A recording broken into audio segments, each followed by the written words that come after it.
Halo teman-teman semua, selamat datang di Simbiosis Podcast di episode perdana.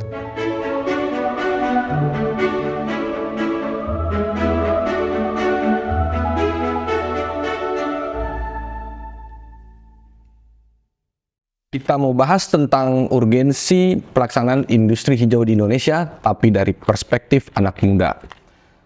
Satu hal yang penting juga, anak mudanya juga punya background studi ekonomi, studi pembangunan, di mana beliau kuliah di Universitas Islam Indonesia. Kenapa anak muda? Karena anak muda lah yang akan menjadi pemimpin masa depan. Dan tentunya kenapa dari perspektif ekonomi? Karena industri hijau ini sangat berkaitan dengan ekonomi. Bagaimana ekonomi kita harus tetap tumbuh, tetapi bagaimana harus bisa shifting ke arah industri hijau. Selamat datang buat Febrian Ramadhani. Selamat datang. Selamat datang. Terima kasih sudah datang di Simbiosis. Ini luar biasa, tamu perdana ini. Jadi sangat spesial nih. Terima kasih. Saya manggilnya Mas Dani, boleh ya? Mas Dani ya. Saya panggil abang atau mas? Abang. Mas boleh. Yang penting jangan bapak. Ya, jadi Mas Dani, kita panggil Mas Dani. Beliau ini kuliah di Jogja, jadi boleh kita panggil Mas. Aslinya dari Riau. Sehat Mas Dani? Sehat, alhamdulillah. Sehat, alhamdulillah. Bagaimana kabarnya? Sehat, alhamdulillah. Jadi Mas Dani ini sekarang Badan Pimpinan Ikatan Senat Mahasiswa Ekonomi Indonesia, ISME. Jadi ISME ini kalau salah mohon koreksi, kumpulan teman-teman mahasiswa yang jurusannya ekonomi, studi fakultasnya ya. Yeah. Nah, dia berhimpun dalam satu organisasi Ikatan Senat Mahasiswa Ekonomi Indonesia. Nah, makasih nih Mas Dani udah hadir. Nah, teman-teman semua,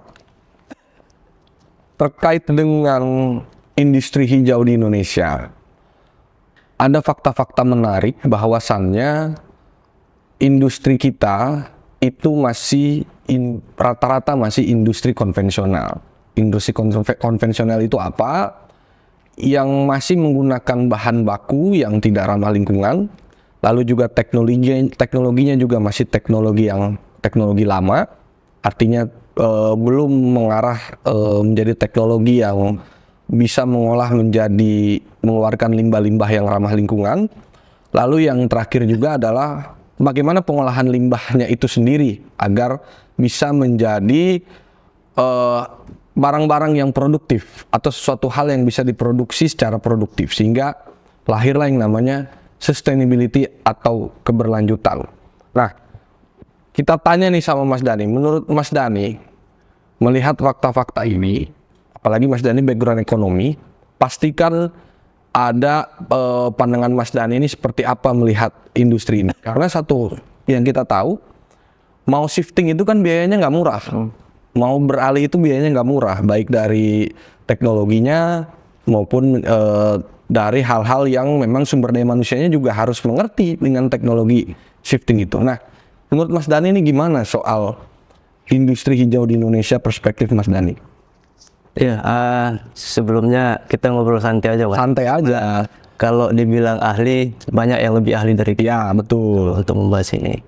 Nah, kita berbicara dari perspektif mahasiswa. Ya. Yang pertama, kalau bicara industri hijau, tentu kita juga bicara industri konvensional ya, yang Mas sebutkan tadi. Betul. Karena nggak bisa dipungkiri bahwasanya kalau dalam sistem pembangunan ekonominya Rosto itu kan ada 5 tahapan tuh, 5 landasan. Tahap industri ini kan tahap menuju kedewasaan. Di situ banyak industrialisasi, lalu munculnya industri-industri baru yang kemudian itu bisa meningkatkan pertumbuhan ekonomi sebuah negara. Nah, kemudian ketika kita berbicara tentang industri konvensional, tadi telah disebutkan bahwasanya ketika berbicara industri konvensional, kita berbicara tentang industri yang itu bahan bakunya masih konvensional, rata-rata bahan baku yang digunakan itu masih menggunakan fosil ya. Lalu kemudian sistem produksinya itu masih menggunakan alat-alat yang juga konvensional, yang juga itu kemudian menghasilkan banyak limbah. Nah, kalau kita bicara tentang konsep industri hijau atau green industry, kemudian kita berbicara tentang kesinambungan antara produksi industri yang kemudian itu turut serta juga melestarikan lingkungan. Dalam artian kalau kita bahas tentang misalkan apa sih industri hijau, kalau dalam pengertian kan industri hijau itu adalah sebuah industri yang proses produksinya itu menekankan efektivitas dan efisien dalam bahan baku, dalam penggunaan bahan baku, yang kemudian juga turut serta melestarikan lingkungan dan ya bermanfaat lah bagi masyarakat, baik segi ekonomi maupun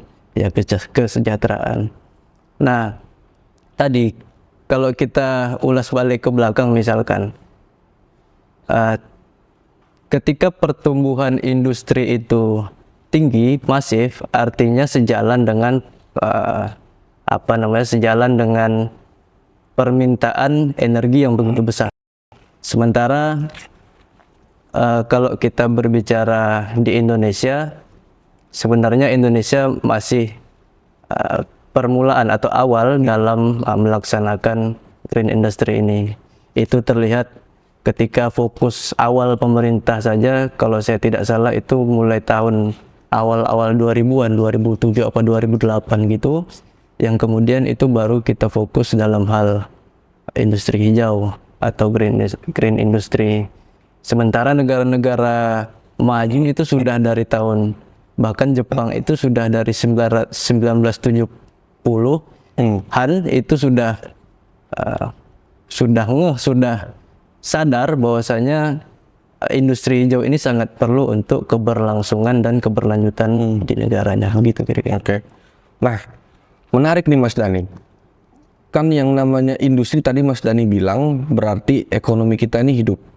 Adanya industri ini kan, ekonomi kita ini tumbuh. Apalagi industri-industri yang ada ini kan sudah banyak yang berjalan secara existing. Tenaga kerjanya sudah banyak, produksinya sudah jalan gitu ya. Nah, sehingga pertumbuhan ekonominya ini terlihat nih, terasa kira-kira gitu. Nah, tapi kita juga dihadapkan di masa depan target Indonesia itu kan seperti target dunia ngikutin. 29% di tahun 2030 harus mengurangi emisi karbon. Nah, Mas Dani sebagai orang mahasiswa anak muda ya yang belajar ekonomi, ini gimana nih cara menyeimbangkan ataupun menyelaraskan pertumbuhannya nih? Yang satu sisi kita pertumbuhan ekonomi kita harus tinggi gitu kan, tapi target dunia ini pengen Indonesia juga ikut serta itu ngurangin 29% emisi karbon. Artinya kan, nah berarti kan gimana nih menurut Mas Dani melihat fenomena ini gitu? Ini bakal kecapai ilusi atau gimana? Karena fakta-faktanya kan tadi industrinya ada, sudah ada. Kalau yang existing mau dirubah jadi green, berarti banyak hal yang harus dirubah, seperti peralatan, teknologi, ataupun SDM-nya juga harus yang memahami ke arah sana. Berarti kan harus ada biaya pelatihan atau training, ataukah mungkin rekrutmen baru gitu kan. Nah, artinya dalam konteks bisnis perusahaan mungkin agak cenderung kewalahan, pastikan harus ada modal besar di tengah situasi industri yang sudah existing. Nah, itu kan suatu fenomena nih. Nah, menurut Mas Dani ini gini. Iya, lihat ini. Kalau kita bicara tentang industri hijau di Indonesia tadi, apakah sebuah ilusi atau ya ini bisa saja terjadi? Oke. Nah, pertanyaannya begitu. Kalau dari saya, ini menurut perspektif saya sebagai anak muda, ya Indonesia akan sangat berat, banyak sekali tantangan yang akan terjadi dalam pemerintahan di Indonesia untuk menjalankan atau ya mengubahlah industri di Indonesia menjadi industri hijau. Karena benar, ketika kita melakukan perubahan dari industri konvensional kemudian beralih ke industri hijau, itu akan sangat membutuhkan biaya yang besar. Betul. Lalu membutuhkan sumber daya manusia yang handal. Kenapa kita membutuhkan biaya yang besar? Karena ini proses atau alat-alat dan mesin-mesin di perusahaan atau industri itu akan sangat berubah karena proses produksinya tidak lagi menggunakan alat-alat lama yang itu menggunakan bahan baku yang menghasilkan karbon menjadi alat-alat yang menggunakan bahan baku yang ramah lingkungan dan menekan karbon, kan begitu. Sehingga tercapai tujuan pemerintah bahkan tujuan dunia untuk menekan emisi karbon di dunia. Nah, itu akan sangat berat. Saya pikir dua hal itu yang sangat perlu selain mungkin kebijakan pemerintah ya yang harus betul-betul menekan seluruh, bukan menekan, bahasanya ya betul-betul ditaati lah oleh seluruh industri yang ada di Indonesia. Jangan sampai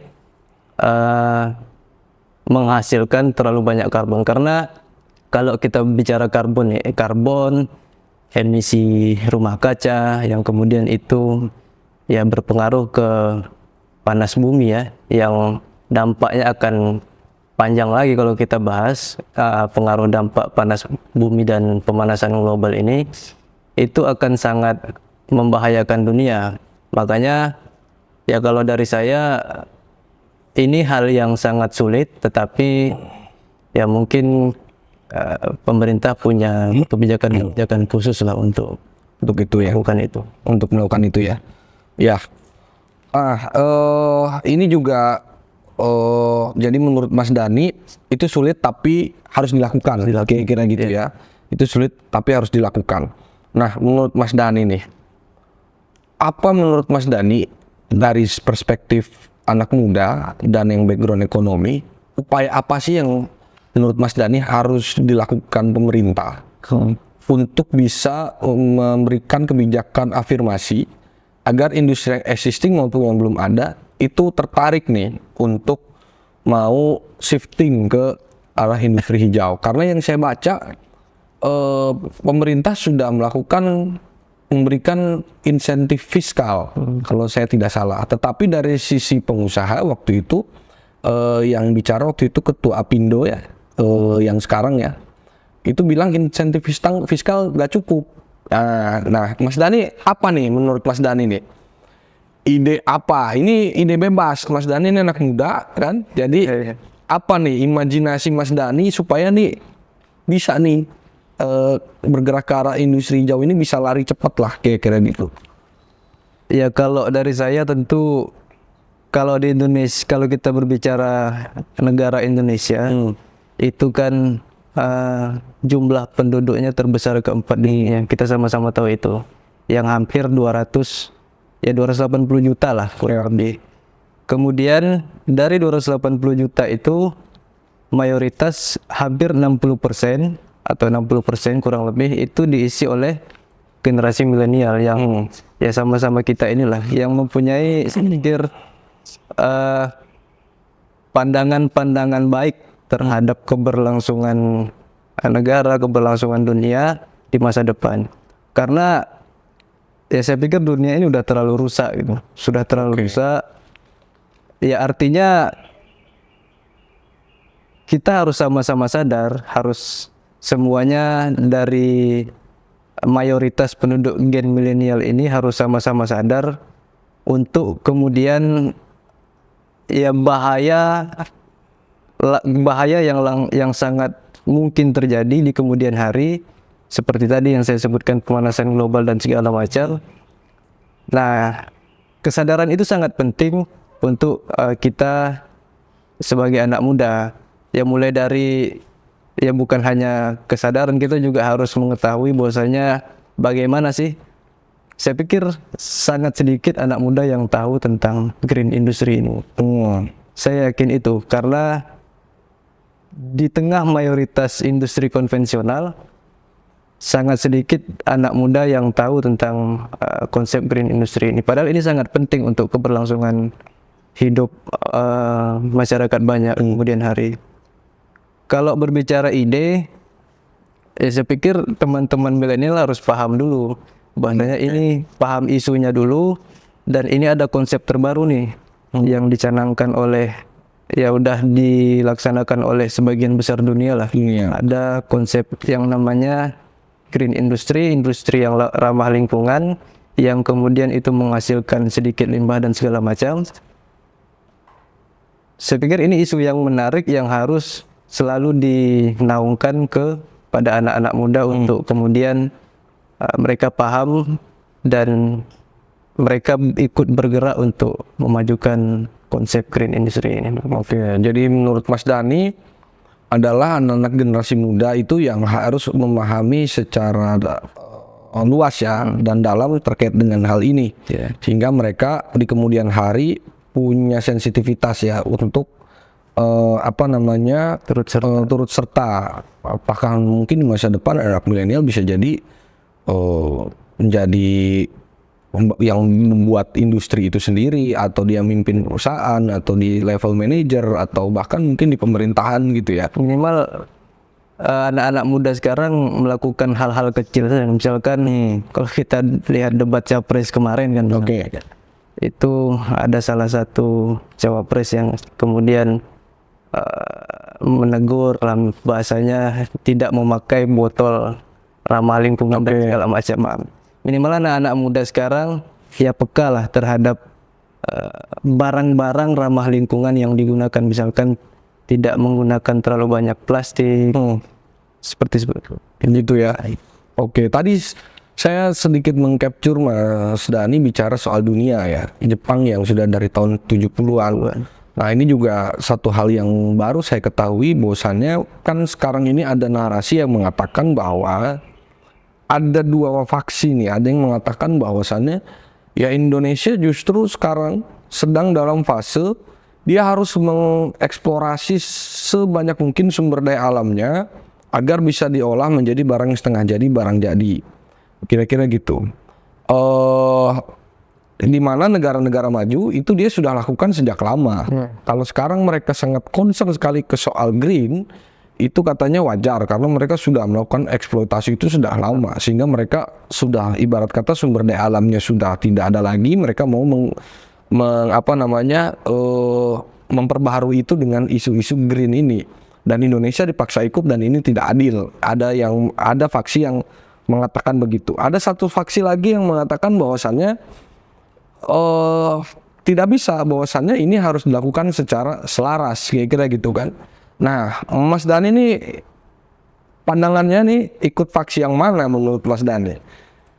Ada faksi yang ketiga mungkin sangat environmental sekali gitu kan. Pokoknya lingkungan harus bagus, bener, industri nggak kalau bisa tidak boleh ini, tidak boleh itu. Nah, ada tiga lah kayaknya gitu. Nah, Mas Dhani ini gimana menurut Mas Dhani ini? Tadi kan Jepang ternyata dari tahun 70, saya baru tahu juga dari Mas Dhani. Mungkin bisa ceritain sedikit gitu. Bahwasannya kan berarti itu kan nggak bener dong. Bahwasannya negara maju udah dari dulu mengeksploitasi, buktinya Jepang udah dari tahun 70 dia udah mempersiapkan industri. Nah, coba kita pengen tahu nih dari Mas Dhani. Ya, kalau ya tadi saya sedikit ceritakan masalah Jepang yang sudah dari tahun 70-an itu sadar akan pentingnya kelestarian lingkungan dari bahaya industri-industri konvensional mereka. Itu terjadi karena pada tahun 70-an itu Jepang mengalami shock oil, jadi kagetan akan minyak. Peristiwa itu terjadi dua kali di 10 tahun, di antara tahun 70 sampai 80 itu Jepang mengalami shock oil dua kali, yaitu kenaikan harga minyak dunia karena kelangkaan minyak, dan itu mengganggu proses operasional hampir seluruh industri di Jepang pada saat itu karena kelangkaan minyak. Nah, mulai dari situ mereka sadar akan pentingnya efisiensi sumber daya alam dan akan pentingnya efektivitas alat produksi yang tidak menggunakan bahan-bahan yang itu berasal dari fosil. Karena kebanyakan industri pada saat itu kan ya, bahkan sampai saat ini itu menggunakan bahan-bahan bakar seperti batu bara untuk operasionalnya, kemudian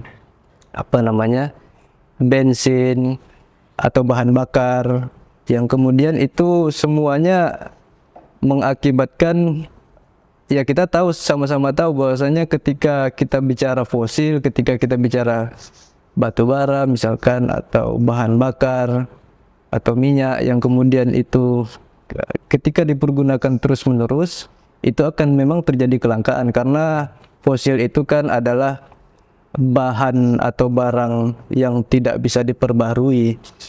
Nah, kemudian ketika kita ingin memperbarui fosil, ya kita butuh ratusan juta tahun lagi untuk menemukan atau menghasilkan fosil-fosil baru. Ya kemungkinan ratusan juta tahun lagi bumi ini sudah hancur gitu ya. Kalau kondisinya begini terus ya, kalau kondisinya begini terus. Nah, itu mungkin cerita Jepang itu sudah sadar akan kelangkaan bahan bakar untuk proses produksi di industri mereka. Makanya mereka dari tahun 70-an itu sudah ada semacam kebijakan-kebijakan dari pemerintahnya untuk kemudian yang pertama yang nggak langsung merubah ke green industry, tapi tiap-tiap perusahaan itu dibatasi dalam penggunaan penggunaan bahan bakar. Mereka mulai dari situ karena banyak sekali penggunaan bahan bakar yang terlalu berlebihan, makanya pemerintah mereka membatasi setiap perusahaan itu dalam penggunaan bahan bakar. Nah, kalau misalkan tadi abangnya nanya saya di faksi mana? Ya, setuju dengan pikiran yang mana nih? Pertumbuhan ekonomi jalan dengan industri yang banyak gitu kan, atau setengah-setengah, atau sangat environmentalis sekali ya. Ya kalau saya di bagian tengah-tengah aja, Mas. Tengah-tengah ya. Nah, karena ya kita juga harus berbicara tentang pertumbuhan ekonomi negara, karena pertumbuhan ekonomi negara itu juga sangat penting bagi ya masyarakat juga. Ketika yang misalkan negara terpuruk juga yang susah kan juga masyarakat sendiri gitu. Tapi dengan catatan tadi, ketika kita menjalankan itu tidak boleh sangat eksploitatif gitu. Oke. Jadi menurut Mas Dani, Jepang mengalami shock oil dan itu sudah terjadi di negara satu negara ya, daripada Indonesia juga mengalami seperti itu. Jadi ayolah kita mulai sadar gitu ya, daripada, dan itu pasti terjadi kan gitu. Pasti. Oke Mas Dani. Nah, terus yang ingin saya tanyakan nih Mas Dani, itu menarik tadi soal fakta Jepang ya. Nah, menurut Bank Dunia bahwa penerapan praktik hijau itu bisa ningkatin pertumbuhan ekonomi Indonesia sampai 2-3% per tahun. Nah, terus yang kedua bisa juga menciptakan lapangan pekerjaan tambahan. Bahkan di kemarin saat debat-debat capres-cawapres atau mungkin di visi misi capres-cawapres, saya juga banyak lihat bahwasannya membuka lapangan pekerjaan sekitar berapa belas juta dan berapa jutanya dari green jobs. Nah, menurut Mas Dani, gimana sih memang peluang ini tuh gitu? Karena kan kalau yang kita baca di literatur ya, kayak industri hijau ini kayak bersakit-sakit dahulu, bersenang-senang kemudian, gitu kan. Nah, masalahnya sakit-sakit dahulunya ini para pengusaha atau para industri kita ini siap atau enggak kan gitu. Nah, yang ingin saya tanyakan ke Mas Dani, betul nggak itu nanti akan mempengaruhi menambah pertumbuhan ekonomi? Yang kedua, membuka green jobs tadi. Nah, dalam ide dan gambaran Mas Dani ini akan terjadi seperti apa sih kalau industri hijau di Indonesia ini udah begitu masif dan sudah begitu berjalan? Misalkan ada lowongan-lowongan pekerjaan yang memang mungkin tidak ada hari ini, tiba-tiba ada jenis-jenisnya apa. Nah, bisa nggak Mas Dani, apa sih menurut Mas Dani itu terkait dengan pertumbuhan ekonomi dari industri hijau dan lowongan pekerjaan yang efeknya dari industri hijau? Iya, kalau kita bicara tentang pertumbuhan ekonomi tadi ya sekitar 2-3% per tahun, kemudian terciptanya lapangan kerja baru di Indonesia, tentu kita ya bicara tentang balik lagi tadi ke jumlah penduduk Indonesia. Ditambah dengan Indonesia kan sekarang sedang mengalami yang namanya bonus demografi tadi, yang mana manusia atau individu-individu aktif itu porsinya lebih banyak dibandingkan manusia yang pasif. dalam rentang umur dan segala macam lah. Iya. Nah, artinya akan sangat banyak sekali di Indonesia itu membutuhkan lowongan-lowongan kerja baru atas dampak bonus demografi ini. Salah satunya yaitu banyak contoh saja lah, misalkan sekarang anak-anak muda ini kan sedang banyak sekali mencari pekerjaan-pekerjaan yang baru, lowongan pekerjaan, dan sangat sulit. Ada yang sangat sulit, ada yang memang langsung kerja gitu kan. Tapi kalau kita bicara fakta dan data, ya ketika ada isu ya yang lagi hangat debat capres itu untuk menyediakan lapangan kerja, artinya masih banyak pengangguran di Indonesia. Kan logika sederhananya begitu. Iya. Nah, kemudian muncullah isu green industry ini yang di Indonesia ya mungkin masih dalam tahap perkembangan ya. Sudah ada beberapa industri, cuman tetap Indonesia masih memulai dan masih dalam tahap perkembangan dalam konsep green industry ini. Nah, saya pikir ke depan kalau kita berbicara pertumbuhan ekonomi tadi misalkan 2-3%, ketika memang Indonesia serius dan pemerintah dalam hal ini serius dalam hal kebijakan atau tadi misalkan insentif fiskal tadi yang kemudian mungkin sekarang dirasa belum cukup karena memang ya saya tidak tahu belum cukupnya kenapa, mungkin lagi pembangunan IKN dan segala macam atau ya mungkin memang dibutuhkan biaya yang sangat besar untuk proses shifting tadi ya, mulai dari teknologi, berdaya dan segala macam. Tapi ya saya yakin ketika memang itu dikerjakan serius oleh pemerintah, kan dalam hal industri hijau ini ada yang perusahaannya baru, Ya. ada yang perusahaan lama dialihfungsikan menjadi perusahaan industri atau industri hijau. Akan ada dua pola nih kalau kita bicara industri dalam hal industri hijau ini. Ada yang baru, kebentuk dari awal baru, ada yang shifting dari konvensional ke green industry. Nah, kalau bicara data mungkin untuk pertumbuhan ekonomi di angka 2-3% yang dikeluarkan oleh Bank Dunia tadi, ya itu bisa saja terjadi kalau menurut saya. Oke. Karena ya kita lihat Indonesia sekarang misalkan ya sangat banyak sekali industri yang berjamuran. Misalkan kita sebut saja Karawang misalnya. Karawang itu adalah salah satu lumbung padi nasional. Tapi sekarang Karawang adalah salah satu pusat industri terbesar bahkan di Asia Tenggara. Nah, itu alih-alih fungsi ya sesuai dengan konsepnya Rousseau tadi mungkin ya, dari agraris ke industri. Nah, jadi Karawang itu banyak sekali industri. Nah, itu bisa saja pemerintah serius untuk kemudian menggarap industri hijau melalui kebijakan-kebijakannya tadi. Dan salah satu program pemerintah sekarang, saya juga ada baca kemarin, itu sekarang sedang fokus ada di satu daerah di Kalimantan ya kalau tidak salah, namanya Bulungan itu sedang ya presiden sedang membentuk yang namanya wilayah industri hijau. Itu juga salah satu yang kemungkinan akan terbesar di Asia Tenggara, industri hijau terbesar di Asia Tenggara.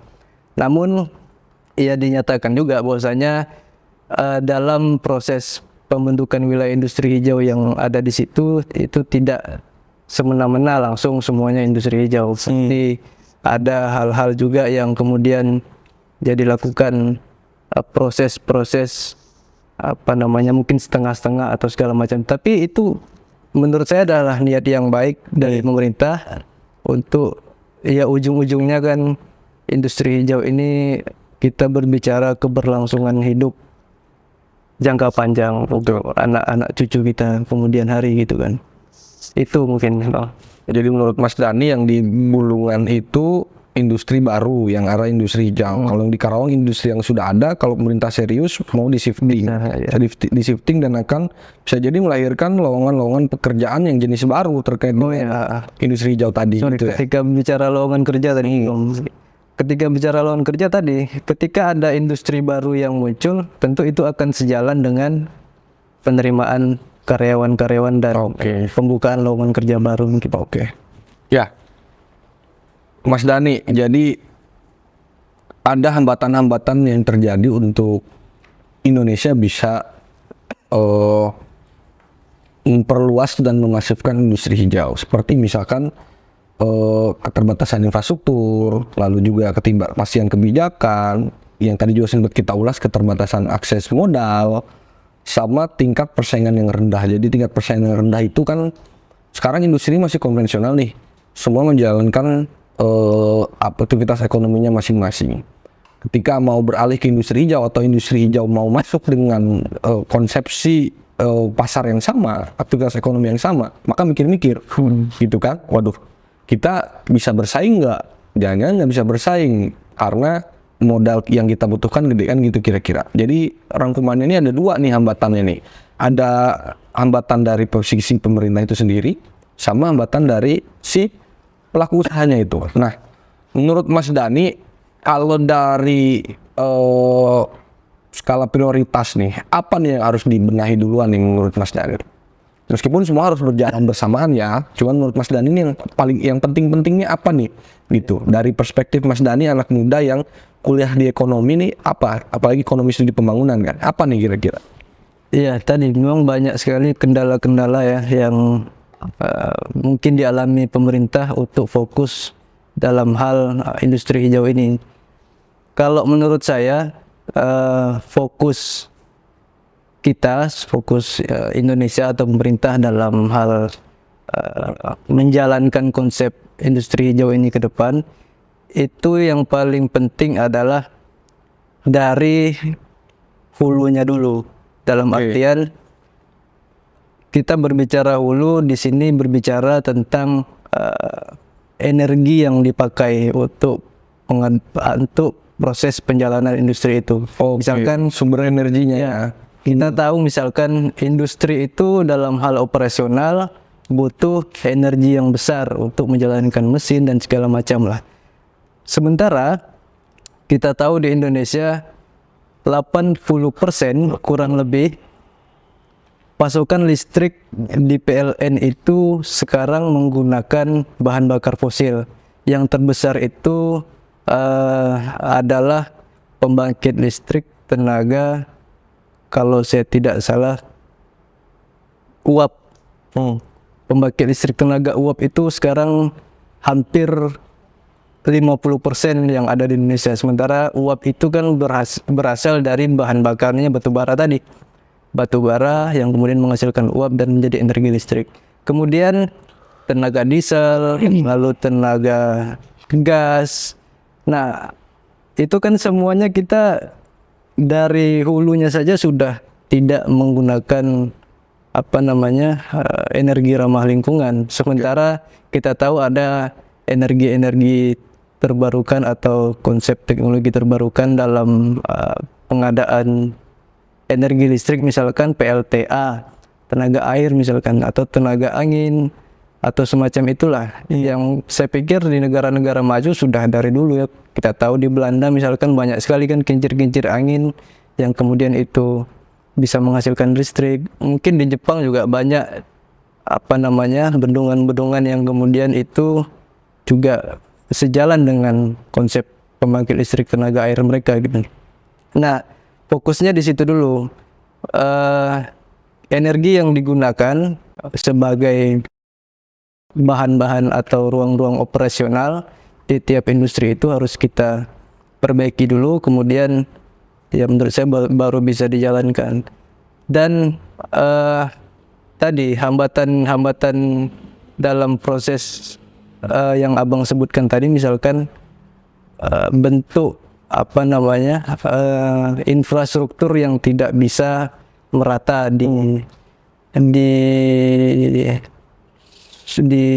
dibagikan ke tiap-tiap industri itu, yang kemudian tadi infrastruktur ini infrastruktur pembangkit listrik tadi, misalkan energi awal, memang kayaknya tidak ada pembangkit listrik, ini koreksi kalau salah, pembangkit listrik tenaga air di Karawang misalnya, karena Karawang itu kan daratan semua ya kalau saya tidak salah ya. Ya. Nah, kalau di Bulungan tadi yang saya bilang ada pemerintah saat ini fokus ke salah satunya pembangunan area atau wilayah industri hijau di Bulungan itu.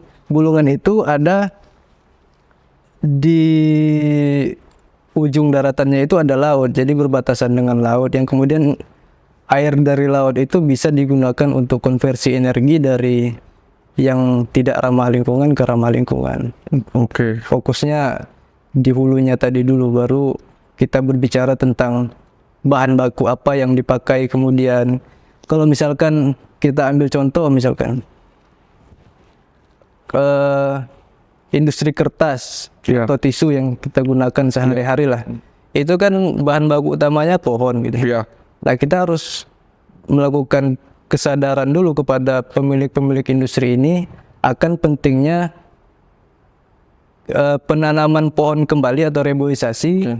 Kan biasanya setiap perusahaan kertas atau tisu itu punya lahan sendiri yang Ya, ya. pohon sendiri mereka lah, untuk kemudian bisa menghasilkan barang baku dari situ. Nah, pentingnya tebang pilih dan reboisasi dalam industri itu, kemudian misalkan di industri tekstil misalkan, penggunaan air yang banyak yang kemudian menjadi limbah itu bisa digunakan airnya secara efektif dan didaur ulang lagi, seperti itu sih Mas.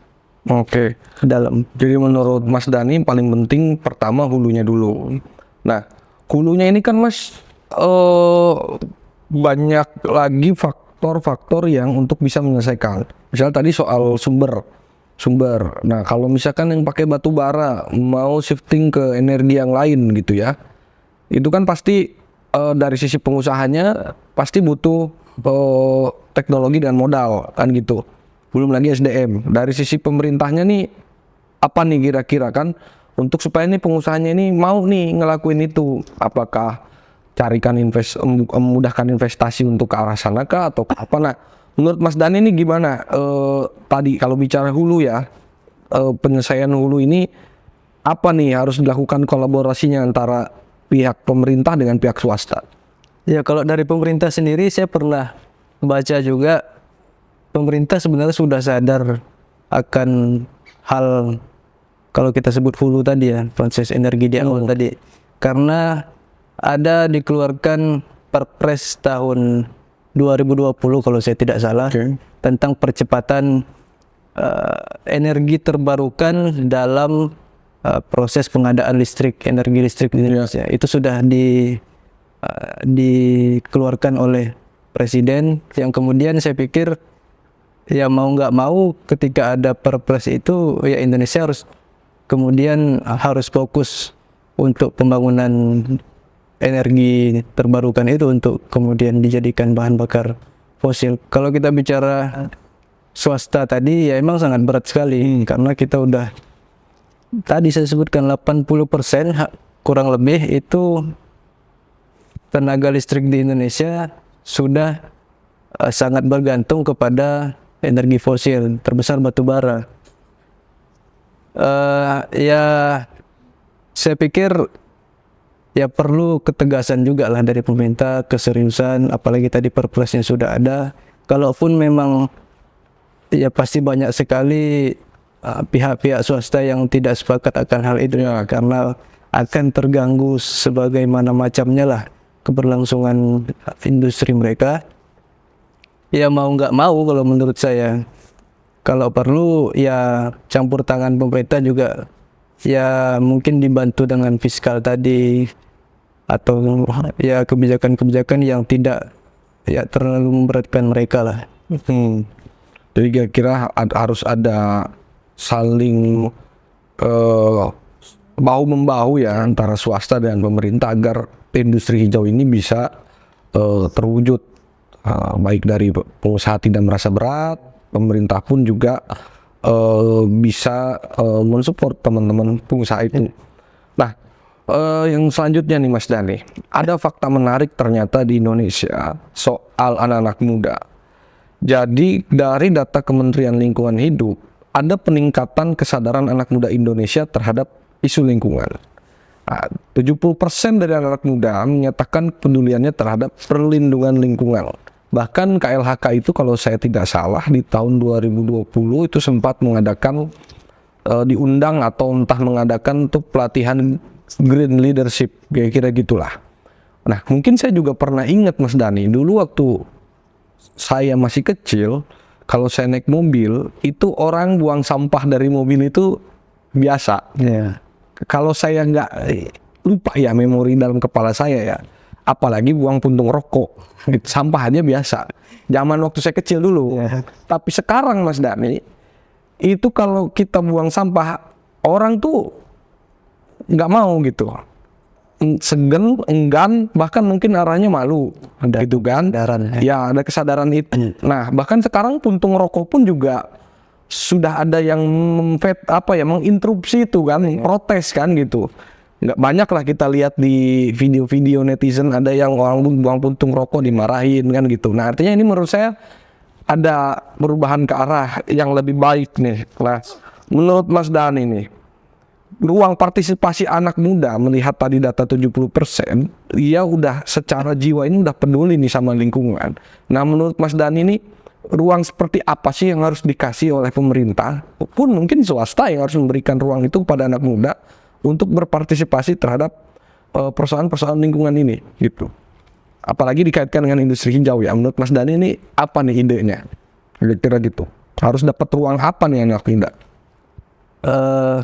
Kalau kita bicara tadi ruang anak muda untuk keberlangsungan energi hijau di Indonesia, saya pikir karena contohnya ya, karena industri hijau itu belum banyak di Indonesia, tapi kesadaran awal tentang isu-isu kelestarian lingkungan, keberlangsungan lingkungan itu hal yang sangat vital yang harus dipahami pemuda tadi. Contoh-contoh, ya mulai dari contoh-contoh kecil lah. Misalkan tadi yang abang sebutkan contoh-contohnya pembuangan sampah yang kemudian itu anak-anak sekarang sudah mulai sadar diri bahwasanya tidak, ya janganlah membuang sampah sembarangan, merokok sembarangan di tengah jalan, atau tadi misalkan penggunaan barang-barang yang itu ramah lingkungan, mengurangi konsumsi plastik. Dan bahkan ya kalau kita bicara anak muda, kita bicara misalkan untuk bagi yang perempuan ya, itu kan kita bicara perempuan ini kan banyak menggunakan kosmetik. Nah kalau bisa itu kan kemasan-kemasan kosmetiknya itu kan sulit didaur ulang. Kalau bisa ya ini cocok nggak cocok. Kalau bisa cari perusahaan kosmetik yang kemudian itu menggunakan kemasan yang gampang didaur ulang gitu. Nah contoh-contoh kecil yang dari situ saya pikir kemudian kesadaran-kesadaran itu bisa ya membuat kesadaran yang lebih besar lagi akan kelestarian lingkungan. Oke. Ya betul. Jadi yang tadi Mas Dani bilang ada data juga nih Mas Dani dari Greenpeace Indonesia. 45% dari anak muda itu aktif terlibat dalam gerakan lingkungan, minimal aksi protes, kampanye, kegiatan sukarela untuk mengedepankan agenda hijau. Jadi sejalan nih dengan ide Mas Dani bahwasannya untuk membangun sensitivitas dan kepedulian anak muda dimulai dari hal-hal yang keseharian ya, kira-kira gitu. Nah, terus yang kedua nih, ada data juga Mas Dani dari dalam program pendidikan dan pelatihan. Ternyata 55% anak-anak muda itu tertarik dengan pendidikan dan pelatihan yang berkaitan dengan solusi-solusi sustainability atau berkelanjutan, 55%. Nah, tapi menurut data Kementerian Perindustrian yang saya baca, itu Research and Development Indonesia untuk isu berkelanjutan itu masih di angka 0,003%. Berbeda dengan Tiongkok misalkan yang sudah 2% dari APBN.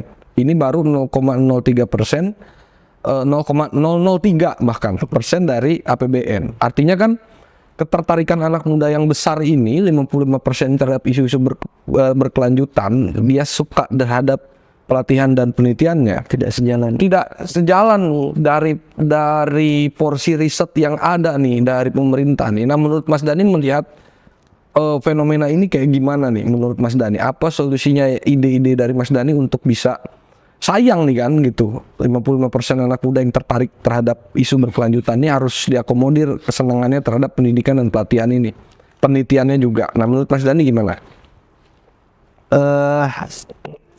Sebenarnya kalaupun dibilang, karena ini industri hijau ini kan isu yang tadi masih berkembang di Indonesia, mungkin dana risetnya masih kecil, tapi ya ini salah satu contohnya mungkin simbiosis inilah. Ini kan sebuah platform media yang kemudian itu bisa dilihat oleh teman-teman semua kan, bahwasanya apa sih pentingnya industri hijau, apa sih pentingnya kelestarian lingkungan, keberlangsungan lingkungan, sustainability yang kemudian itu ya dampaknya jangka panjang. Nah, saya pikir harus banyak ya model-model platform seperti ini yang ini lebih mudah diakses oleh seluruh kalangan, terutama anak-anak muda, karena ya anak muda zaman sekarang kan, anak muda mana yang nggak main HP gitu kan, yang nggak punya HP, yang nggak nonton YouTube, yang nggak nonton TikTok, yang nggak nonton IG kan gitu. Nah, semuanya bisa diakses bebas, dan ya walaupun kita bukan orang yang kompeten di sini, tapi kita coba berbicara dari perspektif anak muda. Ya kalau diterima ya monggo, kalau nggak diterima ya mungkin teman-teman bisa cari alternatif lain yang teman-teman itu benar. Nah, ini menurut saya salah satu contoh yang baik dalam pengembangan untuk membuat anak-anak muda di Indonesia ini lebih peka tadi, lebih sadar akan pentingnya industri hijau. Mungkin ya sebagian besar atau sebagian kecil anak muda tadi abang sebutkan, misalkan pekanya dalam bentuk demo kan banyak juga. Kalau kita bicara di kampus, ada banyak juga mahasiswa itu yang sudah sadar akan pentingnya, misalkan isu-isu agraria, isu-isu tanah, reforma agraria, lalu isu-isu lingkungan, itu kan sudah banyak sebenarnya di kalangan mahasiswa. Tapi kan demo ini ada dua faksi juga, ada yang sepakat demo, ada yang enggak kan gitu. Masyarakat sekarang di Indonesia kan kayak gitu. Nah, artinya ya bagaimana cara-cara kita lah yang lebih menarik agar, ya saya pikir isu kelestarian lingkungan dari saya SD juga sudah diajarkan oleh guru kita kan, bagaimana pentingnya menjaga kelestarian lingkungan. Kita belajar reboisasi kan juga sebenarnya dari SD, tapi ya nggak ada kata terlambat untuk kita menjaga bumi kita ini. Oke, jadi teman-teman, tadi kita udah ngobrol banyak hal dengan Mas Dhani nih, anak muda yang hebat, yang punya pemahaman terhadap industri hijau dari perspektif studinya ekonomi. Jadi banyak hal yang kita dapat, dari mulai bagaimana industri hijau ini harus dibangun sejalan dengan industri yang sudah ada ataupun yang akan dibangun, itu harus sejalan dengan prinsip-prinsip pertumbuhan ekonomi dan juga keberlanjutan lingkungan. Lalu juga bagaimana solusi-solusi anak muda yang tadi Mas Dhani sampaikan untuk kita bisa urun rembuk terlibat aktif dalam isu-isu soal industri hijau dan keberlanjutan. Dan banyak hal tadi yang udah kita bicarakan, dari mulai soal bagaimana swasta dan pemerintah harus berkolaborasi agar persoalan-persoalan industri ini bisa shifting ke arah industri hijau. Teman-teman semua, terima kasih banyak nih buat Mas Dhani sudah hadir jauh-jauh ke Simbiosis ini. Semoga nggak kapok. Terima kasih juga, kita banyak ngopi di luar nanti, dan juga semoga ini bisa menjadi kebaikan-kebaikan yang disampaikan ya Mas Dhani ya, buat anak-anak muda lainnya untuk mau concern terhadap persoalan-persoalan green ini, khususnya soal industri hijau ini. Teman-teman, tentunya setiap langkah kecil yang kita ambil menuju gaya hidup yang berkelanjutan adalah sesuatu hal yang baik bagi bumi kita. Marilah sama-sama kita wujudkan Indonesia yang lebih hijau. Terima kasih banyak sudah menyaksikan Simbiosis episode pertama. Sampai jumpa di Simbiosis episode selanjutnya. Terima kasih.